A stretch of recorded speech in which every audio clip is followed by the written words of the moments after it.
আমি বিভিন্ন জায়গায় শুনতে পাচ্ছি যারা আমাদের মতো মজলুম ছিলেন 15.5 বছর, তারা এখন ভিন্ন ভূমিকায় অবতীর্ণ হয়েছেন, মানুষকে কষ্ট দিচ্ছেন, চাঁদাবাজি করছেন, দুর্নীতি করছেন, মামলা বাণিজ্য, দখল বাণিজ্য করছেন।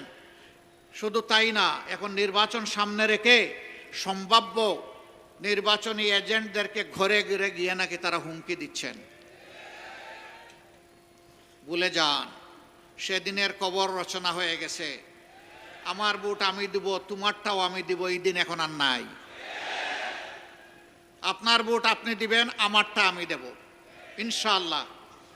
আপনার পছন্দ মতো আপনার ভোট দেন, 18 কোটি মানুষ তাদের পছন্দ মতো তাদের ভোট দেবে। এখানে আবার গায়ের শক্তি, কালো টাকা, ইঞ্জিনিয়ারিং এবং ম্যানুভারিং কিছুই মানা হবে না।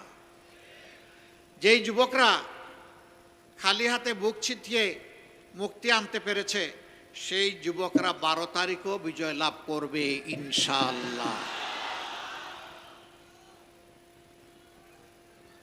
আমাদের দুটো বুট, যুবকরা,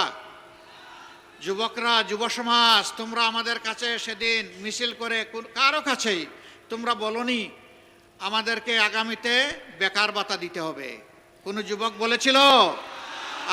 আমাদের যুবকরা কারো বেকার ভাতা চায় না।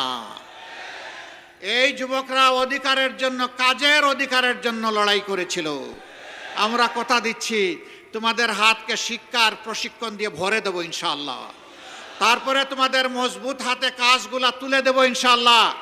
এরপরে বলবো আমাদের বাংলাদেশটা তোমরা গড়ে দাও। আমরা আগামীর বাংলাদেশ তোমাদের হাতে উপহার দিতে চাই। যুবকরা তৈরি আছেন? হাত তুলুন। মাশাআল্লাহ, আবাল বৃদ্ধ বনিতা সবাই যুবক।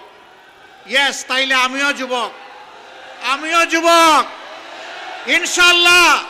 যৌবনের প্রত্যাশার বাংলাদেশ, আগামী 15 তারিখ আমরা নতুন সূর্য পাবো ইনশাআল্লাহ। মা বোনরা বড় ঋণী করেছেন।